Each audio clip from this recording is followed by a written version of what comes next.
నమస్తే అండి, ఎలా ఉన్నారు అందరూ? బాగున్నారా? నేనైతే బాగున్నానండి. మీ అందరికీ అమ్మవారి ఆశీస్సులు ఎల్లప్పుడూ ఉండాలని కోరుకుంటూ, మన వాళ్ళు అడుగుతున్నారు ఈ మధ్యన సంక్రాంతి రోజున పూజ చేసుకున్నా కానీ ఈ సంవత్సరం మొత్తం బాగుండడానికి, ధనం కలిసి రావడానికని సింపుల్గా చేసుకునే పరిహారాలు ఏమైనా ఉంటే కనుక చెప్పండి అని అడుగుతున్నారండి ఈ మధ్యన. సంక్రాంతి పండుగ రోజున పూజా విధానాన్ని ఏ రకంగా చేసుకోవాలి, ఇంకా ఏమేమి దానం ఇవ్వాలనేది ఒక వీడియోలో మనం చెప్పుకునే ఉన్నాం. పండుగ రోజున కొన్ని పదార్థాలను అయితే మనం తప్పకుండా తీసుకోవాలండి. వాటిని తీసుకోవడం వల్ల కలిగే లాభం ఏంటంటే, ఇక్కడ సంవత్సరం మొత్తం కూడా ధనానికి సంబంధించిన ఇబ్బందులు అనేటివి లేకుండా ధనం వస్తూనే ఉంటుంది మనకి. అయితే ప్రస్తుత పరిస్థితులు మీకు ఎలా ఉన్నా కానీ ఇప్పుడు చెప్పుకుని ఈ చిన్న చిన్న పరిహారాలు మీరు చేసుకుంటే చాలా వరకు సంవత్సరంలో మార్పునైతే చూస్తారు. ఈ పండుగ సమయంలో ఈ పదార్థాలు మీరు తీసుకోవడం వల్ల, అంటే తినడం వల్ల ధనం వస్తూనే ఉంటుంది. మరి ఆ పదార్థాలు ఏంటి, ఎలా చేయాలి, ఏ రకంగా చేయాలి, ఇవన్నీ కూడా వివరంగా ప్రతి ఒక్కటి చెప్తానండి వీడియోలో. వీడియో స్కిప్ చేయకుండా ఎండింగ్ వరకు చూడండి. అయితే అంతకంటే ముందు ఒక చిన్న రిక్వెస్ట్ అండి, ఈ వీడియోకి ఒక చిన్న లైక్ చేయండి. మీరు చేసే ఒక చిన్న లైక్ వల్ల 10 మందికి రీచ్ అవుతుంది ఈ వీడియో. వాళ్ళు చూసి చేసుకోగలిగేలా ఒక చిన్న హెల్ప్ చేసిన వారు అవుతారు మీరు. ఇక సబ్స్క్రైబ్ కానివారు ఎవరైనా మీలో కొత్తవారు ఉంటే కనుక మన ఛానల్లో అనేక రకాలైన సమస్యలకు సంబంధించిన పూజల పరిహారాలు ఉన్నాయండి. మీ సమస్యకు తగిన ఒక పరిహారాన్ని ఎంచుకొని ప్రయత్నం చేయండి. మీకు వచ్చిన మార్పుని, రిజల్ట్ని నాతో షేర్ చేసుకోండి. అలానే మన ఛానల్కి సబ్స్క్రైబ్ చేసుకోండి. బెల్ బటన్ ప్రెస్ చేసి ఆలనే నోటిఫికేషన్ని ఆన్లో పెట్టుకోండి. ఓకేనండి, ఇక మనం విషయాల్లోకి వెళ్ళిపోతాము. తెలుగు పండుగ సంక్రాంతి ఇది ధనుర్మాసంలో వస్తుంది. అన్ని పండుగల తిథి ఆధార ప్రకారంగా జరుపుకుంటే సంక్రాంతిని మాత్రం సూర్యగమనం ఆధారంగా మనం జరుపుకుంటాం. సంక్రాంతి రోజున సూర్యుడు దక్షిణాయనం పూర్తి చేసుకుని ఉత్తరాయణంలోకి ప్రవేశించేటప్పుడు ఈ పండుగను మనం జరుపుకుంటాం. అంటే మకర రాశిలోకి ప్రవేశించడం జరుగుతుంది. ఈ సంవత్సరంలో మకర సంక్రాంతి జనవరి 15వ తారీఖు ఆదివారం రోజున వస్తుంది. ఈ సంక్రాంతి సమయంలో 5 గ్రహాల యొక్క సంయోగం అనేది జరుగుతుంది. అంటే శనిగ్రహము, గురుగ్రహము, సూర్యగ్రహము, బుధగ్రహము, అలానే చంద్రగ్రహము, ఈ 5 గ్రహాలు మకర రాశిలోకి ప్రవేశించుతాయి. ఈ సంయోగాన్ని మనం అనుకూలంగా మలుచుకోవడానికని ఒక చిన్న పరిహారం చేసుకుంటే చాలండి, అద్భుతమైన మార్పులు చూస్తారు. ఇవన్నీ మన పెద్దలు మనకు తెలియకపోయినా కానీ జీవన విధానంలో వారు పెట్టేశారు. అసలు ఎందుకు చేస్తున్నామో మనకైతే తెలియదు. పండగ వస్తే ఇలానే చేయాలనుకుంటాం, కానీ ఎందుకు చేస్తున్నామో తెలియదు, కానీ చేస్తుంటాం మనం. కానీ రాను రాను మన పెద్దవాళ్ళు మనకు చెప్పకపోవడం, మనం మన పిల్లలకు చెప్పకపోవడం. ఎందుకంటే మనకు తెలిస్తేనే కదండి మన పిల్లలకు చెప్పుకోగలుగుతాం. మనం ఏదో మా అమ్మ చెప్పేసింది, మా నాన్న చెప్పేశాడు చెయ్యండి అని అంటాం, అలా చేసేస్తూ ఉంటాం. కానీ చేసేదానికి రీజన్ ఏంటనేది కొందరికి సరిగ్గా తెలియదు. అయితే కొందరికైతే తెలిసే ఉంటుంది చాలా వరకు, కొందరికైతే తెలియకపోవచ్చు. ఆ తెలియకపోవడం వల్ల ఏంటంటే మన పిల్లలకి దాని అంతరార్థం ఏమిటనేది మనం చెప్పకపోవడం వల్ల వాళ్ళు ఇవన్నీ ట్రాష్ని కొట్టి పారేస్తూ ఉంటారు. కాబట్టి ఎప్పుడైనా సరేనండి, మనం తెలుసుకున్న విషయాల్ని పిల్లలు అడిగారనుకోండి, దాని గురించి పూర్తి వివరాలన్నీ కూడా మీరు తెలుసుకుని మన పిల్లలకు చెప్పామనుకోండి, వాళ్ళు వాళ్ళ పిల్లలకు చెప్పుకుంటారు. ఎవరు కూడా కొట్టి పారేసే స్థితికి అనేది రాదంటే, ట్రాష్ అనే ఒక అపనమ్మకం అయితే రాదనమాట. మన సనాతన ధర్మం గురించి, మన సంస్కృతి గురించి ఎప్పటికప్పుడు మన పిల్లలకు చెబుతూ ఉండాలండి. మన సంస్కృతిని మనం కాపాడుకోవాలండి. సరేనండి, ఇక ఈ సంక్రాంతి రోజున మనకి ఈ గ్రహాల అనుకూలత మనకు కలగడానికని ఒక చిన్న పరిహారం మనం చేసేటప్పుడు ఒక పరిపూర్ణమైన ఒక నమ్మకంతో చేయండి, విశ్వాసంతో చేయండి. ఫలితాలు మాత్రం అంత అద్భుతంగా ఉంటాయి. ఈ పరిహారాన్ని మీరు చేసుకోవడం వల్ల సంవత్సరం మొత్తం కూడా ధనం ఏదో ఒక రూపంలో మీకు వస్తూనే ఉంటుంది.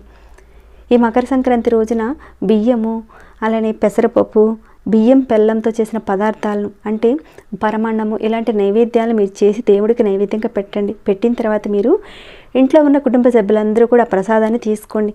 అప్పుడు మీకు లక్ష్మీ కృప కలుగుతుంది. సంక్రాంతి రోజున తప్పకుండా ఇప్పుడు చెప్పుకున్న విధంగా మీరు నైవేద్యాన్ని తయారు చేయండి. లక్ష్మీ అమ్మవారికి కానీ, లేదంటే లక్ష్మీనారాయణ ఇద్దరికీ కూడా మీరు చక్కగా పూజ చేసుకొని మీ పూజా మందిరంలో అక్కడ ఈ పరమాన్నం, అంటే బియ్యం బెల్లంతో చేసిన ఈ పరమాన్నాన్ని పెట్టి స్వామివారికి నైవేద్యంగా పెట్టి ఆ తర్వాత ఇంటిల్లి పాదే తీసుకోండి మీరు.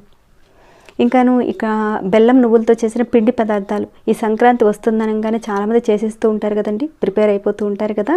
అరిసెలు, బూరెలు, జంతికలు, వాంపూస ఇలాంటివి చాలా చేస్తూ ఉంటారు కదా మీరు. అయితే ఈ సమయంలో ఎవరైనా సరే బెల్లంతోనూ నువ్వులతోనూ చేసిన పిండి పదార్థాలను సంక్రాంతి రోజున మనం తీసుకోవడం వల్ల అద్భుతమైన ఆరోగ్యం కలుగుతుందండి. అలానే ఎవరైనా సరే బెల్లాన్ని నువ్వులను దానంగా ఇవ్వండి. మీలో ఎవరికైనా ఇచ్చుకోవచ్చు. మీరు అంటే పేదవాళ్ళకి ఇచ్చుకోవచ్చు, బ్రాహ్మణులకు కూడా ఇచ్చుకోవచ్చు. మీరు అలా బెల్లం నువ్వుల దానం చేయడం వల్ల అందులో ఒక లాభం అయితే ఉంది. మీ పితృదేవతలు సంతోషిస్తారు. ఈ సమయంలో పితృదేవతలకు దానం చేస్తూ ఉంటాం మనం. అలానే ఈ రకంగా చేయటం వల్ల ఆచార వ్యవహారాల్లో మనం ఒక భాగం చేసుకుంటే పితృదేవతల యొక్క శాపాలు అనేటివి తొలగిపోతాయి. ఇక్కడ మీకు అనుమానం కూడా రావచ్చు, మరి తీసుకున్న వాళ్ళకి ఏమైనా అవుతుందా అండి అని అంటారేమో. తీసుకున్న వారికి ఎలాంటి నష్టమో జరగదండి, చివరికి వాళ్ళకి మంచి జరుగుతుంది. మకర సంక్రాంతి రోజున అభిజిత్ నక్షత్రం అంటే మీరు ఉదయం 11:36 నుంచి మధ్యాహ్నం 12:24 సమయంలో సూర్యోదయ ముహూర్తం అనేది మారుతుంటుంది.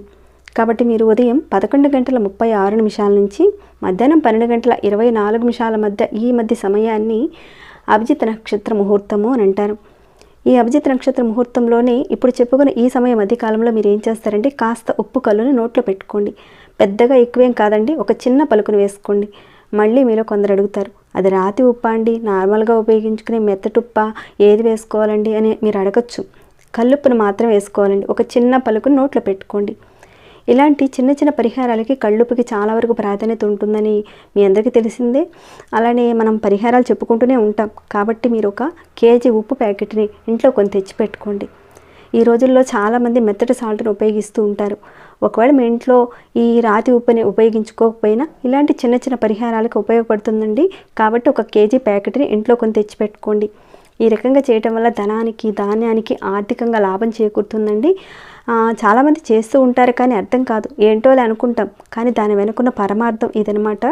వాళ్ళు స్నానం చేసిన తర్వాత పండగ పూట పిల్లలకు స్నానం చేపించేసి, అంటే మన పెద్దవాళ్ళు వాళ్ళ నోట్లో కాస్త ఉప్పు కల్లును వేస్తూ ఉంటారు. అలానే వాళ్ళు కూడా వేసుకుంటూ ఉంటారు. ఉప్పుని చాలా వరకు లక్ష్మీ అమ్మవారితో పోలుస్తాం కదండి. ఉప్పుకి చాలా వరకు శక్తి ఉంటుందని మనందరికీ తెలిసిందే. ముందు వీడియోస్లో కూడా మనం చాలా వరకు చెప్పుకునే ఉన్నాం అనేక పరిహారాలను కూడా. అయితే ఎందుకు వేస్తారన్నది చాలామందికి తెలియదు. కానీ దానికి అర్థం ఏంటంటే సంవత్సరం మొత్తం కూడా ధనానికి సంబంధించి అలానే ధాన్యానికి సంబంధించింది ఎలాంటి లోటు అనేది రాకుండా ఉండాలని, ఆర్థిక లాభం కలగాలని ఆ రకంగా చేస్తూ ఉంటారు. అలానే మన మీద శని ప్రభావం ఉంటే అది పనిచేయకుండా ఉండడానికి కూడా ఈ పరిహారం బాగా ఉపయోగపడుతుంది. ఎవరైనా సరేనండి, ఈ పరిహారం మీరు చేసుకోవడం వల్ల ఉద్యోగాల్లో ఉండి ఇబ్బంది పడేవారికి ఇబ్బందులు తొలగుతాయి, ప్రమోషన్స్ రావడానికి అవకాశాలు ఉంటాయి, ఇంకా ఆకస్మిక ధనప్రాప్తి కలుగుతుందండి. ఇక అనుకున్న పనులు పూర్తయిపోతాయి అని అనుకున్న సందర్భంలో ఆగిపోయిన సందర్భాలు కూడా ఉంటాయి. మీరు అభిజిత్ నక్షత్రంలో ఈ రకంగా చేసుకోండి, అవన్నీ కూడా పూర్తయిపోతాయి. మరొకటండి, ఇక్కడ సంక్రాంతి రోజున ద్రాక్ష పళ్ళు తీసుకోండి. బ్లాక్ కలర్లో కానీ లేదంటే గ్రీన్ కలర్లో కానీ ఏవైనా తీసుకోండి, పర్వాలేదు. మీరు పండగ రోజున పూజ చేసుకునే సమయంలో లక్ష్మీ అమ్మవారి ముందు నైవేద్యంగా పెట్టండి వాటిని. అలా పెట్టిన తర్వాత వాటన్నింటినీ కూడా కుటుంబ సభ్యులందరూ కూడా తీసుకోండి. అలా తీసుకోవడం వల్ల కుటుంబంలో అందరూ కూడా సుఖ సంతోషాలతో ఉంటారు. భార్య పిల్లలతో సమస్యలు ఉన్నా, పిల్లలకు తల్లిదండ్రులతో సమస్యలు ఉన్నా ఆ సమస్యలన్నీ కూడా తొలగిపోయి అందరూ కూడా సుఖంగా సంతోషంగా ఉంటారండి. అలానే కుటుంబ సభ్యులందరూ ఆరోగ్యం కూడా బాగుపడుతుంది ఈ పరిహారం చేసుకోవడం వల్ల. మరొకటండి, మకర సంక్రాంతి రోజున పితృదేవతల ప్రసన్నత అనేది కలగడానికని 2 అరటి పండ్లు తీసుకోండి. మీరు పూజ చేస్తున్న పూజా మందిరంలోని దేవతల యొక్క పూజా మందిరంలోని అరటి పండ్లను పెట్టండి. అక్కడ పెట్టిన తర్వాత మీరు మీ పితృదేవతలను తలుచుకోండి అక్కడ. అలా మీరు చేసుకోవడం వల్ల వారి అనుగ్రహం మీకు కలుగుతుంది. పితృదేవతల యొక్క శాపాలతోనూ అలానే వారు మీపై కోపం ఉంటే మనం ఏ పని చేసినా కానీ సరిగ్గా కలిసి రాదు, ఆటంకాలు వస్తాయి. వివాహం కాని వారు, సంతానం కలిగిన వారు, వృత్తి వ్యాపారాలు అనుకూలంగా లేని వారు, కుటుంబంలో ఎప్పుడు చూసినా పిల్లలతో గొడవ పడుతున్న వారు తప్పకుండా ఈ మకర సంక్రాంతి సమయంలో పితృదేవతలకు మీరు దానంగా ఇవ్వడం వల్ల ఖచ్చితంగా మార్పు అయితే కనబడుతుంది. పితృశాపాల వల్ల, పితృదోషాల వల్ల ఇలాంటి ఇబ్బందులతో చాలామంది బాధపడుతూ ఉంటారు. దేనివల్ల ఎలా జరుగుతుందనేది కూడా సరిగ్గా తెలియకుండానే బాధపడుతూ ఉంటారు. మనకు తెలిసినా తెలియకపోయినా కానీ సంక్రాంతి రోజున పితృదేవతలను సంతోషపరిస్తే మన కుటుంబం బాగుంటుందండి. అనుకున్న పనులన్నీ కూడా జరుగుతాయి. ప్రతి అమావాస్యకి పితృదేవతలకు ఏదో ఒక రకంగా మేము సంతోష పెడతామండి వారిని.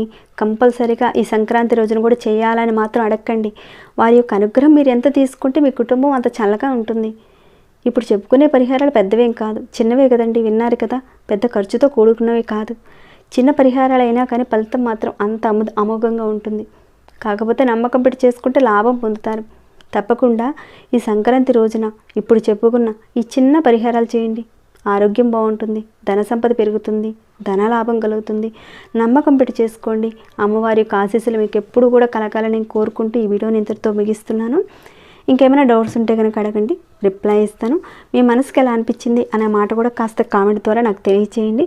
ఇంకా లైక్ చేయకుండా చూస్తుంటే ఒక చిన్న లైక్ చేయండి. సబ్స్క్రైబ్ కాని వారు సబ్స్క్రైబ్ చేసుకొని ప్రతిరోజు మన ఛానల్లో ఉన్న వీడియోస్ని చూస్తూ ఉండండి. మరొక భక్తి వీడియోలో మళ్ళీ మిమ్మల్ని కలుసుకుంటాను. అంతవరకు సెలవు.